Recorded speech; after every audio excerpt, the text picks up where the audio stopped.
جس کا جذبہ ہوتا ہے، پھر اللہ فرماتا ہے فَأُولَٰئِکَ يُبَدِّلُ اللَّهُ سَیِّئَاتِهِمْ حَسَنَاتٍ، میں ان کے سیئات کو، گناہوں کی سیاہی کو حسنات سے تبدیل کر دوں گا، ان کے گناہوں کو نیکیوں سے تبدیل کر دوں گا۔ وَكَانَ اللَّهُ غَفُورًا رَحِيمًا، اور بے شک اللہ سبحانہ وتعالیٰ بڑا ہی بخشنے والا، معاف کرنے والا ہے۔ دیکھیے، ہماری اپنی زندگی کو تبدیل کرنے کا وقت ہے، جہاں پر ہم گھروں کی پاکیزگی، صاف ستھرائی کا خیال کرتے ہیں، وہاں پر اپنی نفس کو پاک کرنا بھی ضروری ہے، اپنے دل اور دماغ کو پاک کرنا بھی ضروری ہے۔ ہمارے دماغی خیالات اور وسوسے شیطان کی طرف سے جو گناہوں پر ہم کو ابھارا جاتا ہے، اور ہم اس کے وسوسوں کا شکار ہو کر اس کو عملی جامے پہناتے ہوئے شیطان کی اتباع کرنے لگ جاتے ہیں۔ اور یاد رکھیے، یہ شیطان اتنا بڑا دھوکے باز، اتنا بڑا مکار ہے کہ یہ ہم کو سیدھا جہنم میں لے جانے والا ہے۔ ساتھیوں میں سب سے برا ساتھی اللہ سبحانہ وتعالیٰ فرماتا ہے شیطان ہے۔ قیامت کے دن انسان کہے گا ہائے ہائے، میں نے اس کی اتباع کی، کاش کہ اس کے اور میرے درمیان مشرق اور مغرب کی دوری ہوتی تو بہتر تھا، اس نے مجھے گمراہ کر دیا ہے۔ تو آج ہم شیطان کی پیروی کر رہے ہیں، شیطان کو ہم نے، اپنے نفس کو شیطان کے تابع کر دیا ہے، شیطان کے ہم غلام بن چکے ہیں، اور یہ بات ہم کو سمجھ میں بھی نہیں آ رہی ہے، شیطان ہم کو سمجھنے میں بھی نہیں دے رہا ہے۔ وقت اور حالات کو ہم دیکھ رہے ہیں، ہم ایسے ایسے واقعات کا مشاہدہ کر رہے ہیں کہ زندگی نہ جانے کب ہماری ختم ہو جائے۔ ابھی بھی رمضان کو پہنچنے کے لیے تقریباً جو ہے نا ہمارے پاس جو ہے نا صرف 10 دن کا جو ہے نا 10 دن کی مہلت رہ گئی، 10 دن باقی رہ گئے، لیکن نہیں معلوم کہ کس کی زندگی وہاں تک جائے گی۔ تو ہم دعا کرتے چلے اللہم بلغنا رمضان، اللہ ہم تو رمضان تک ہم کو پہنچا دینا۔ تو اس رمضان کو آنے سے پہلے اپنے دماغ کو، اپنے دل کو بھی برے وسوسوں سے اور خیالات سے پاک کر لیجئے گا، اپنے آپ کو رمضان کے لیے تیار کیجئے، پوری اپنی گناہوں کے تعلق سے اللہ سبحانہ وتعالیٰ سے پختگی کے ساتھ بخشش مانگیے، اللہ سے توبہ کیجئے۔ اللہ رب العالمین تو چاہتا ہے کہ بندے اس کی طرف رجوع کریں اور اللہ معاف کر دے۔ یہ اس صورت کے اندر آیت نمبر 70، پھر آگے پھر اللہ تعالیٰ نے اسی کی بات کو جاری رکھتے ہوئے آیت نمبر 71 میں فرمایا وَمَن تَابَ وَعَمِلَ صَالِحًا، اور جو توبہ کر لے، پہلے بھی فرمایا إِلَّا مَن تَابَ، پھر 71ویں آیت میں اللہ فرماتا وَمَن تَابَ وَعَمِلَ صَالِحًا، اور جو کوئی توبہ کرتا ہے اور عمل صالح بھی کرتا ہے، ایسا نہیں صرف توبہ کر لے رہا ہے، زبانی توبہ کر لے رہا ہے لیکن وہ عمل صالح نہیں کر رہا ہے، تو اس کا یہ زبانی دعویٰ، اس کا یہ جھوٹ کا کہنا ہم جانتے ہیں کہ اس کے اندر کتنی سچائی ہے۔ اور اس لیے اللہ تعالیٰ نے ایک ہی صورت میں ایک آیت کے بعد دوسری آیت پر پھر فرمایا کہ وَمَن تَابَ، اور جو توبہ کر لے، وَعَمِلَ صَالِحًا، اور پھر وہ نیک عمل بھی کرے۔ ایسا نہیں کہ خالی توبہ تو کر رہا ہے، پھر اس کی توبہ بھی اس کی نیت کے اوپر منحصر ہے کہ وہ کس نیت سے کر رہا ہے، اس کی نیت میں کتنی درستگی، کتنی پختگی، کتنا اس کے اندر اللہ کا ڈر ہے، اور کتنا وہ اپنے آپ کو تبدیل کرنا چاہ رہا ہے۔ یاد رکھیے، نیت بہت ضروری ہے، یہ جذبہ، یہ جو ہے نا ہمارے اندر ندامت، پشماندگی، اللہ سبحانہ وتعالیٰ کا ڈر جس کے اندر یہ چیزیں ہوگی، اور فرماتا فَإِنَّهُ يَتُوبُ إِلَى اللَّهِ مَتَابًا، اور وہ پوری طرح سے رجوع کرنے والا ہو، وہ اس حق کے ساتھ توبہ کرے جو توبہ کرنے کا حق ہے۔ ہماری اکثر توبہ خالی زبانی خرچ ہیں، صرف ہم وقتیہ طور پر ہم کہہ دیتے ہیں اللہ میرے گناہوں کو معاف کر دے۔ اللہ جانتا ہے کہ تمہارے اندر کتنا اللہ کی طرف رجوع کرنے کا جذبہ ہے، تمہارا دل بھی اللہ جانتا ہے، تمہارے دل کی کیفیت کو بھی جانتا ہے، تمہارے دلوں کی کیفیت کو بھی جانتا ہے، کیونکہ اللہ فرماتا ہے إِنَّهُ عَلِيمٌ بِذَاتِ الصُّدُورِ، وہ دلوں کے اندر جو خیالات اور وسوسے آتے ہیں، جو دلوں کی کیفیت ہوتی ہے، سوچئے اللہ عرش پر موجود ہے، اللہ عرش پر ہے، لیکن ہمارے دلوں کو جانتا ہے۔ اَلَا يَعْلَمُ مَنْ خَلَقَ، اللہ فرماتا ہے سورہ ملک کے اندر اَلَا يَعْلَمُ مَنْ خَلَقَ، میں تمہارا خالق ہوں، میں نے تم کو پیدا کیا، يَعْلَمُ میں جانتا ہوں، وہ لطیف الخبیر، تمہاری جو ہے نا باریک بینی کی حرکتوں کو بھی میں دیکھتا ہوں۔ اللہ تمہارے جسم کے اعضاء جسمانیہ کی باریک سے باریک حرکت سوچئے گا اللہ کیسے جانتا ہے۔ ہم جانتے ہیں، ہم کو معلوم ہے، ہم نے سنا ہے کئی مثالیں کہ اندھیری رات میں، سیاہ پہاڑ پر سیاہ چمٹی اگر چل رہی ہے تو اس کا چلنا ہی نہیں بلکہ اس کے چلنے کی آواز کو بھی دیکھتا ہے، وہ سنتا بھی ہے۔ تو اللہ فرماتا میں تو جانتا ہوں تمہارے سارے حالات کو، تمہاری زندگی کے معاملات کو،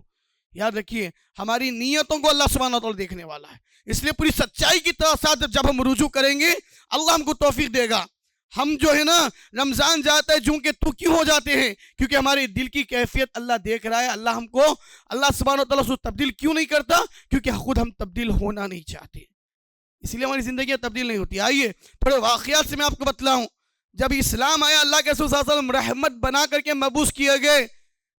آپ صلی اللہ علیہ وسلم لوگوں کے تزکیہ نفس کے لیے، لوگوں کی گناہوں والی زندگیوں کو دھو کر کے ان کو جو ہے نا نیکی والی زندگی کو اپنانے کے لیے خوشخبریاں سنانے والے، جہنم سے ڈرانے والے، جہنم سے آگاہ کرنے والے، میدان محشر کی سختیوں سے آگاہ کرنے والے، اللہ کا غصہ، اللہ کا غضب کیسا ہوگا اس کو بتانے والے، اللہ کی رضا، اللہ سبحانہ وتعالی کی رحمت کیسی ہوگی، نبی نے تمام چیزیں بتائی ہے کہ اللہ کیسے راضی ہوگا، جب اللہ راضی ہوتا ہے تو کیا ہوتا ہے، اور جب اللہ ناراض ہوتا ہے تو کیا ہوتا ہے۔ یاد رکھیے جب اللہ ناراض ہو جاتا ہے تو اللہ سبحانہ وتعالی ہم کو روزی سے محروم نہیں کرتا۔ یہ چیز اچھا ذہن میں بٹھا لیجیے۔ جب اللہ ناراض ہوتا ہے تو ہماری فوراً آنن فانن ہماری دی ہوئی دولت کو، دی ہوئی نعمتوں کو اللہ سبحانہ وتعالی نہیں چھینتا، بلکہ اللہ سبحانہ وتعالی اللہ کی طرف آنے کی جو ہماری توفیق اللہ دیتا ہے، اس توفیق سے اللہ محروم کر دیتا ہے۔ اللہ سجدے کرنے کی توفیق سے ہم کو محروم کر دیتا ہے۔ اللہ ہم کو پسند نہیں کرتا، اس لیے ہم سجدے نہیں کرتے۔ ہم اللہ کی طرف کیوں نہیں آتے؟ اللہ ہم کو وہ توفیق نہیں دیتا۔ یاد رکھیے اسی یہ سب سے بڑی محرومی ہے۔ آج ہم کو سمجھ میں نہیں آ رہا ہے، ہم سے اگر دنیاوی دولت، دنیاوی مال، تجارت اگر ہم سے جو ہے نا چھین لی جائے، یا ہماری تجارت کے اندر نقصان ہو جائے، ہم کو یہ نقصان تو بہت دکھتا ہے، لیکن یاد رکھیے اللہ کی قسم یہ نقصان کی بھرپائی ہو جائے گی۔ اللہ ناراض ہو جائے گا تو کون اللہ کا نعم البدل ملے گا؟ بتائیے گا کہ اللہ کو کوئی نعم البدل ہے؟ اللہ اگر ناراض ہو گیا تو کوئی اللہ سبحانہ وتعالیٰ کو منانے کے لیے پھر کیا ہم کیا کر سکتے ہیں؟ صحابہ کرام اللہ کے رسول صلی اللہ علیہ وسلم کے پاس آئے، ایک گروہ اللہ کے رسول صلی اللہ علیہ وسلم کے پاس آیا اور اللہ کے رسول صلی اللہ علیہ وسلم سے کہا کہ اللہ کے رسول صلی اللہ علیہ وسلم آپ جو دعوت دے رہے ہیں وہ دعوت بہت اچھی دعوت ہے، آپ کی جو تعلیمات ہیں، آپ کی جو باتیں ہیں وہ بہت اچھی باتیں ہیں، ہم چاہتے ہیں اس کو ایکسیپٹ کرنا، ہم چاہتے ہیں اس کو قبول کرنا، لیکن اے اللہ کے رسول صلی اللہ علیہ وسلم ہم نے گناہ کیے، بہت گناہ کیے، ہم نے قتل کیے تو بہت کیے، ہم نے زنا کیے تو اس میں بھی بہت ہم نے گناہ کیے، ہم نے چوری کی، ڈکیتی کی، لوٹ مار کی تو ہم نے بہت کی ہے، لیکن آج آپ کی باتیں جو ہم نے سنی ہے ہمارے دل میں ندامت ہے، ہمارے دل میں افسوس ہے، لیکن ہم یہ جاننا چاہتے ہیں جو گناہ ہم سے ہو چکے ہیں کیا یہ گناہ اسلام قبول کرنے کی وجہ سے کیا ہمارے معاف ہو جائیں گے؟ ہم کو پہلے یہ بات بتائیے گا۔ عمرو بن عاص رضی اللہ تعالیٰ عنہ اللہ کے رسول صلی اللہ علیہ وسلم کے پاس آئے، اسلام قبول کرنے سے پہلے آپ کی آنکھوں میں آنسو، اور آپ کہہ رہے ہیں کہ اللہ کے رسول ہم نے آپ کی باتیں سنی ہیں، ہم چاہتے ہیں، میں چاہتا ہوں اسلام قبول کروں، آپ کی باتوں کو مانوں، لیکن سب سے پہلے میری یہ شرط ہے، آپ مجھے بتائیے گا کیا میرے گناہ معاف ہو جائیں گے جو گناہ میں نے کیے؟ سوچئے گا، اللہ کے رسول صلی اللہ علیہ وسلم خاموش ہو گئے۔ اللہ سبحانہ و تعالیٰ ان الفاظ کو، اس گفتگو کو سن رہا ہے جو صحابہ کے اسلام قبول کرنے سے پہلے عمرو بن عاص رضی اللہ تعالیٰ عنہ اور ایک گروہ جو نبی صلی اللہ علیہ وسلم کے پاس آیا، اسی ضمن میں اللہ سبحانہ و تعالیٰ نے کیسی اللہ سبحانہ و تعالیٰ نے کیسی الفاظ سے بندوں کی دل جوئی کی، اللہ نے کیسی خوشخبری دی۔ اللہ فرماتا ہے جب یہ گفتگو ہوئی تو اللہ سبحانہ وتعالیٰ نے آسمان سے ان آیتوں کا نزول کیا، قل یا عبادی، کیا فرمایا؟ کہہ دیجئے میرے بندوں سے، سبحان اللہ، جو گنہگار بندے ہیں۔ اللہ سبحانہ وتعالیٰ بڑے پیارے لہجے میں، بڑی محبت بڑی گفتگو میں اللہ ان کو خطاب کر کے اللہ کہلوا رہا ہے، اے نبی میرے بندوں سے کہہ دیجئے، قل یا عبادی الذین اسرفوا علی انفسہم، جنہوں نے اپنے نفسوں پر ظلم کیا ہے، جنہوں نے اپنے آپ پر گناہوں کا بوجھ لاد لیا ہے، لا تقنطوا من رحمت اللہ، ان سے کہہ دیجئے میری رحمت سے مایوس نہ ہو جائے۔ سبحان اللہ، سوچئے اگر ان سے کہہ دیا جاتا نہیں تمہارے گناہ اتنے زیادہ ہیں، ان گناہوں کی بخشش نہیں ہو سکے گی، تو کیا وہ فرد، وہ معاشرہ سدھر سکتا تھا؟ کیا وہ لوگوں کے اندر تبدیلی آ سکتی تھی اگر اپنے گناہوں کے ساتھ آتے اور ان سے کہہ دیا جاتا نہیں نہیں تم نے بہت قتل کیے، تم نے بہت خون بہایا ہے، تم نے اللہ کی نافرمانیاں بہت کی ہے؟ اب سوچئے گنہگاروں کو روشنی کی کس طرح سے کرنیں دکھائی گئی، کس طرح سے اسلام نے ان کو سنبھالا، تھاما، اور کیسے اللہ سبحانہ و تعالیٰ نے ان سے پیار بھرے لہجے میں گفتگو کر کے فرمایا ان میرے بندوں سے کہہ دیجئے لا تقنطوا من رحمت اللہ، کہ وہ میری رحمت سے نا امید نہ ہو جائیں۔ ان اللہ، پھر فرمایا بے شک یغفر الذنوب جميعا، میں ان کے سارے گناہوں کو معاف کر دوں گا۔ سبحان، سوچئے اللہ نے کیا فرمایا، ایک گناہ دو گناہ نہیں، میں ان کے سارے گناہوں کو معاف کر دوں گا۔ سبحان، اللہ چاہتا ہے معاف کر دینا، لیکن یاد رکھیے ان لوگوں کے اندر ندامت تھی، ان کے اندر افسوس تھا، ان کے اندر اللہ کا ڈر تھا، ان کے اندر اللہ کا خوف تھا، ان کے اندر ایک سچا جذبہ تھا کہ پہلے آپ یہ بتائیے کیا ہمارے وہ گناہ جو ہم نے کیے کیا معاف کر دیے جائیں گے؟ تو اللہ سبحانہ وتعالیٰ نے کیا فرمایا، لا تقنطوا من رحمت اللہ، میری رحمت سے نا امید نہ ہو جاؤ، مایوس مت ہو جاؤ، میں ایک نہیں دو نہیں سارے گناہوں کو معاف کر دوں گا۔ اور یہی نہیں، سبحان اللہ، اللہ سبحانہ تعالیٰ کی محبت اپنے بندوں کے ساتھ دیکھیے، اللہ نے یہ بھی فرمایا سورہ فرقان میں الا من تاب وآمن وعمل عملا صالح، وہ لوگ سوائے ان لوگوں کے جو توبہ کرتے ہیں اور وہ اب پھر توبہ کرنے کے بعد ان گناہوں والے زندگی کو خیر آباد کہہ دیتے ہیں۔ کیا فرمایا، اب وہ کیا کرتے ہیں، عملا صالحا، اب وہ کیا کرتے ہیں، نیک عمل کرنا شروع کر دیتے ہیں۔ تو اللہ فرماتا ہے جب ان کے اندر جذبہ اللہ دیکھے گا تو اللہ فرماتا ہے فَأُولَٰئِکَ يُبَدِّلُ اللَّهُ السَّيِّئَاتِ حَسَنَاتٍ، تو میں ان کے بدل دوں گا گناہوں کو نیکیوں سے۔ سبحان اللہ، خالی گناہوں کو معافی نہیں کر دوں گا بلکہ ان گناہوں کو کیا کروں گا، نیکیوں میں تبدیل کر دوں گا۔ وَكَانَ اللَّهُ غَفُورًا رَحِيمًا، اور بے شک میں معاف کرنے والا اور غفور الرحیم ہوں، بخشنے والا ہوں۔ وَمَن تَابَ وَعَمِلَ صَالِحًا، اور جو توبہ کر لے، 71ویں آیت سورہ فرقان، اور جو توبہ کر لے فَإِنَّهُ يَتُوبُ إِلَى اللَّهِ، اور توبہ بھی ویسے کرے جیسے توبہ کرنے کا حق ہے، پوری درستگی کے ساتھ، پختگی کے ساتھ، اپنے گناہوں کی اوپر ندامت کے ساتھ، پشماندگی کے ساتھ، شرمندگی کے ساتھ، اللہ کے خوف کے ساتھ، اللہ کے ڈر کے ساتھ کہ اللہ سبحانہ و تعالیٰ اگر مجھے پکڑ لے گا تو کون بچانے والا ہے، اللہ سبحانہ و تعالیٰ مجھ سے گناہوں کا سوال کرے گا تو مجھے کون بچانے والا ہے۔ یاد رکھیے یہ ہمارا دلی جذبہ یہ اللہ دیکھ رہا ہے۔ ہمارے زندگی میں اگر تبدیلی نہیں آ رہی ہے تو ہمارے اندر یہ جذبہ نہیں ہے۔ یہی وہ صحابہ کرام تھے جو سچی دل کے ساتھ رجوع کیے تو اللہ نے ان کو ایسی توفیق دی۔ تفاسیر میں آتا ہے کہ تبدیل گناہوں کو نیکیوں میں تبدیل کرنے کا جو معاملہ ہے وہ ایسا ہے، دنیاوی اعتبار سے جب ان کا جذبہ صحیح ہوگا تو اللہ تعالیٰ، وہ پہلے شرک کرتے تھے، سب سے بڑا گناہ کرتے تھے، اب ان کو اللہ سبحانہ و تعالیٰ توحید کی نیکی پر چلا دے گا، اللہ کی وحدانیت پر چلا دے گا، یعنی گناہ اب ان کے جو شرک تھا اس کو توحید سے بدل دے گا۔ یہ ہے، یہ اللہ تعالیٰ ان کے گناہوں کو نیکی میں تبدیل کرنے کے لیے توفیق یہ دے گا۔ وہ پہلے مخالفت رسول کرتے تھے، اب اتباع سنت ان کی زندگی کا مقصد بن جائے گا۔ پہلے وہ رسول کی مخالفت کرتے تھے، رسول کے نام سے چڑھتے تھے۔ آج بھی بہت سارے غیر مسلمین ہیں جس کو اسلام کے تعلق سے شکوک و شبہات، نبی صلی اللہ علیہ وسلم کے تعلق سے ان کو جو ہے نا غلط باتیں بٹھائی گئی، لیکن جب اسلام کو پڑھا تو انہوں نے ایسا اسلام قبول کیا۔ ہم جانتے ہیں کہ انہوں نے صرف دین و تبلیغ کا کام نہیں کیا بلکہ کئی مساجدیں بنا دی ہیں۔ آپ جانتے ہیں جس نے بابری مسجد کو شہید کرنے میں حصہ لیا تھا اس نے 100 مساجدیں بنائی۔ یہ بات ہی مشہور اور معروف ہے۔ تو جب زندگی میں تبدیلی آ گئی، جذبہ اللہ تعالیٰ دیکھ رہا ہے۔ یاد رکھیے جو اپنے جذبے کے ساتھ اللہ سبحانہ و تعالیٰ کو اپنے آپ کو تبدیل کرنے کی توفیق مانگے گا، اپنے گناہوں سے ڈرے گا، اپنے اللہ سبحانہ و تعالیٰ کی پکڑ سے بچنے کے لیے ڈر اور خوف کے ساتھ اللہ کی طرف رجوع ہوگا، اس کی زندگی ضرور تبدیل ہوگی۔ کئی رمضان ہماری زندگی کے جو 25 سال کے، 30 سال کے، 40 سال کے، 50-60 سال کے ہیں لیکن ان کی زندگی میں تبدیلی نہیں آ رہی ہے، تو اس کی وجہ یہی ہے ہم پھر رمضان جانے کے بعد جیسے کہ تیسے کیوں ہو جاتے ہیں کہ اللہ سبحانہ وتعالیٰ ہماری توبہ کو قبول نہیں کرتا ہے لیکن وہ ہمارے جذبے کو دیکھتا ہے کہ بندہ کس جذبے کے ساتھ توبہ کر رہا ہے، کس جذبے کے ساتھ بندہ اللہ کی طرف رجوع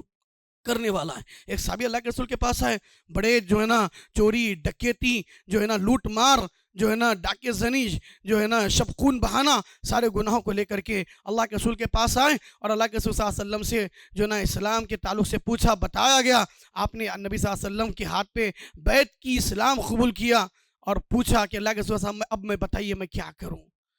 تو اللہ کے رسول صلی اللہ علیہ وسلم نے کہا تم پہلے کیا کرتے تھے؟ میں شب خون مارتا تھا، ڈاکے زنی کرتا تھا، وہ کرتا تھا، لوگوں کو لوٹتا تھا۔ تو اللہ کے رسول صلی اللہ علیہ وسلم نے فرمایا کہ ٹھیک ہے، ابھی بھی تم کو وہی کرنا ہے،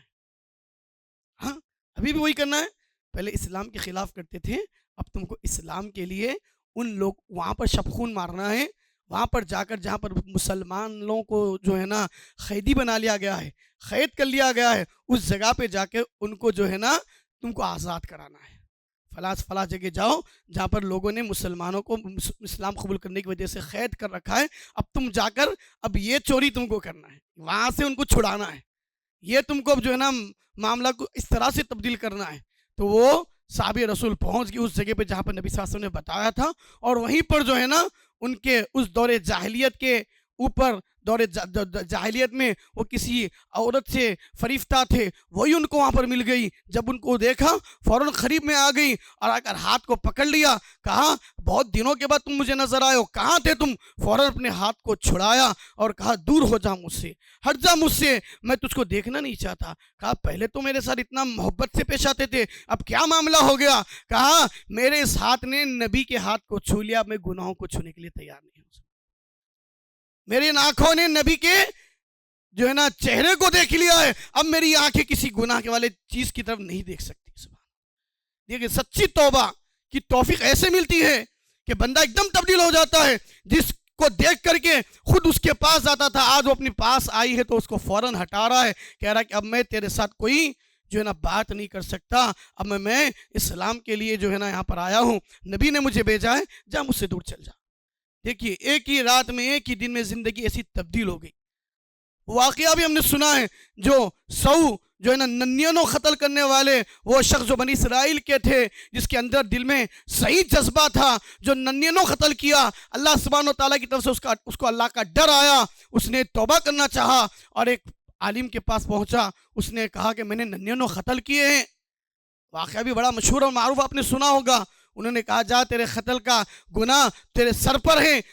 تجھے معاف نہیں کیا جائے گا، اللہ تجھے معاف نہیں کرے گا۔ اس نے اس کو نا امید کر دیا، تو اس نے کیا کیا؟ اس کو بھی قتل کر دیا۔ میں امید سے آیا تھا کہ تو مجھے کوئی راستہ بتائے گا، تو نے مجھے نا امید کر دیا، اب میں تجھے بھی مار دیتا ہوں۔ اس کو بھی مار دیا، لیکن اس کا جذبہ، اس کے گناہوں کی ندامت، اس کا وہ اللہ کا ڈر اس کے دل میں باقی تھا، اور اسی ڈر کے ساتھ وہ جو ہے نا وہاں سے نکلا، تو وہاں پر ڈر اور خوف کے ساتھ جا رہا تھا۔ ایک شخص اور ملا تو اس سے پوچھا کہ دیکھو میں نے 100 قتل کر دیے، کیا میرے گناہ معاف ہو سکتے ہیں؟ تو اس نے کہا کہ اللہ سبحانہ وتعالیٰ چاہا اللہ معاف کر دے گا۔ تو ایسے کر، تو گناہوں والی زندگی کو بھی چھوڑ دے، گناہوں والی بستی کو بھی چھوڑ دے، فلاں بستی کی طرف چلا جا جہاں پر دیندار لوگ ہیں، نیک لوگ ہیں، تو وہاں پر چلے جا۔ اگر تو نیک لوگوں کی صحبت میں رہے گا تو تجھے جو ہے نا اس صحبت کا اثر تجھ پر ہوگا اور ان کے ساتھ اچھا رہے گا، اچھا عمل کرے گا۔ اس نے بتایا وہیں جا رہا تھا، راستے میں ہی اللہ سبحانہ وتعالیٰ نے اس کی روح کو قبض کرنے کے لیے فرشتوں کو بھیج دیا۔ واقعہ آپ نے سنا ہوگا، رحمت کے فرشتے بھی آ گئے اور جو ہے نا جہنم کے فرشتے لے جانے والے بھی آ گئے، دونوں میں آپس میں بحث ہوئی، تو اللہ کی طرف سے تیسرا بھی فرشتہ آ کر کے کہتا ہے یہ جہاں پر جانا چاہتا تھا اور جہاں پر ہیں اور جہاں سے آیا تھا اس زمین کو ناپ لو، جس زمین کو کا یہ چل کر آیا ہے اور جہاں جانا چاہتا تھا جتنا دورانیہ جس کا زیادہ ہوگا اس کو وہاں پر لے جایا جائے گا۔ اگر توبہ والی زمین کی طرف جانا چاہتا تھا وہ دورانیہ اگر اس کا زیادہ ہے تو اس کی توبہ کے لیے اللہ سبحانہ و تعالیٰ کو قبول کیا ہوگا، اس کو جنت کے فرشتے لے جائیں گے، رحمت کے فرشتے لے جائیں گے۔ تو یہی ہوا، اللہ کے رسول فرماتے ہیں زمین کو ناپا گیا۔ اللہ کے رسول حدیث میں فرماتے ہیں کہ جو ہے نا اللہ سبحانہ و تعالیٰ وہ جہاں جانا چاہتا تھا اس زمین کو سکڑ کر اللہ نے اس کے قریب کر دیا تھا۔ دیکھیے اللہ تعالیٰ جب معاف کرنے پہ آتا ہے تو بندے کے دلوں کو دیکھتا ہے، تو جہاں سے وہ آیا تھا اس کا دورانیہ زیادہ ہو گیا، جہاں جانا چاہتا تھا اس کا دورانیہ کم ہو گیا۔ رحمت کے فرشتوں نے کہا کہ یہ اللہ کی رحمت کی زمین کے زیادہ قریب ہے، اس لیے اب ہم اس کو اپنے ساتھ لے جا رہے ہیں۔ دیکھیے گا حالات زندگی تبدیل کرنے والے جب جذبے اللہ کے خوف سے جب آ جاتے ہیں تو اللہ سبحانہ و تعالیٰ زمین کو بھی سکڑا دیتا ہے۔ اللہ جب معاف کرنے پہ آتا ہے تو اللہ تعالیٰ کچھ نہیں دیکھتا، اس لیے اللہ کے رسول صلی اللہ علیہ وسلم نے فرمایا کہ لوگوں اللہ کی طرف رجوع کرو، اللہ سبحانہ و تعالیٰ اگر تمہارے گناہ زمین سے لے کر کے آسمان کے کناروں تک بھی پہنچ جائے، اللہ معاف کرنے پہ آ جائے تو تمہارے گناہوں کو نہیں دیکھے گا۔ اگر تمہارے گناہ سمندر کی جھاگ کے برابر بھی ہو جائے، اللہ معاف کرنے پہ آئے گا تو اللہ تمہارے گناہوں کو معاف کر دے گا، لیکن اس کے اندر معافی کا جذبہ ہونا چاہیے۔ توبہ کی شرائط میں سے سب سے پہلی شرط یہ ہے کہ اللہ کے رسول صلی اللہ علیہ وسلم فرماتے ہیں کہ جو نا جس کے اندر صحیح طور پر گناہوں سے ندامت ہو اور وہ گناہوں والی زندگی کو چھوڑ دے۔ یہ بات بتا کے اپنی بات کو مکمل کروں گا، پہلے گناہوں والی زندگی کو خیرآباد کر دے، چھوڑ دے، یہ گناہ مجھ سے ہوئے، اب کبھی میں گناہ نہیں کروں گا، یہ پختگی ہمارے اندر ہو، پھر اس کے بعد وہ نیک عمل کرے، تو توفیق مانگے اللہ میں گناہوں کو چھوڑا، مجھے تو نیکی کی توفیق دے، اور اس کے بعد کبھی ان گناہوں کے قریب نہ بھٹکے، اپنے صحیح جذبے کے ساتھ نیک اعمال صالح کو وہ کرے گا، پھر دل کے ساتھ افسوس اور ندامت کے آنسو بہائے گا، اس کا ایک آنسو کا چھوٹا سا خطرہ بھی اپنے گناہوں کے اللہ کے خوف کی وجہ سے نکل گیا، اللہ کے رسول فرماتے وہ جہنم کی آنکھ پر بھاری ہو جائے گا۔ خالی ایک آنسو کا چھوٹا سا خطرہ پلک پر آ گیا، نیچے بھی نہیں گرا، لیکن خوف کا آنسو کا وہ خطرہ جہنم کی آگ پر بھاری ہے۔ تو وہ جذبہ اللہ سبحانہ وتعالیٰ دیکھتا ہے، اس لیے اس عنوان کو میں نے آپ کے سامنے رکھا تاکہ رمضان آنے سے پہلے ہم اپنے دلوں کو تبدیل کر لیں، اپنے دل کو جو ہے نا اللہ سبحانہ وتعالیٰ کی طرف پوری طرح سے رجوع کر دیں۔ اللہ بے شک معاف کرنے پر قادر ہے، اللہ ہمارے گناہوں کو نہیں دیکھے گا، معافی کے جذبے کو دیکھے گا۔ اللہ سے میں دعا کرتا ہوں کہ اللہ سبحانہ وتعالیٰ ہم تمام کے گناہوں والی زندگی کو خیرآباد کرنے کی توفیق عطا فرمائے، اللہ ہمارے گناہوں کو معاف فرما دے، اللہ ہم کو نیکیوں پر عمل کرنے والا بنا دے، سچی پکی توبہ اللہ ہم کو نصیب کر دے، اللہ سبحانہ وتعالیٰ شرک سے توحید کی طرف اور جو ہے نا مخالفت رسول سے اتباع رسول کی طرف آنے کی توفیق عطا فرمائے، مکمل طور پر نبی صلی اللہ علیہ وسلم کی سنتوں کو اپنانے والا، نبی صلی اللہ علیہ وسلم کی سنتوں کو اوڑھنا اور بچھونا بنانے والا بنا دے، اللہ سبحانہ وتعالیٰ جب تک ہم کے زندہ رکھے اسلام اور ایمان پر زندہ رکھے، جب خاتمہ فرمائے اسلام اور ایمان کی حالت میں فرمائے، آمین۔ وآخر دعوانا الحمد للہ رب العالمین، وما علینا الا البلاغ، نستغفرک ونتوب الیک۔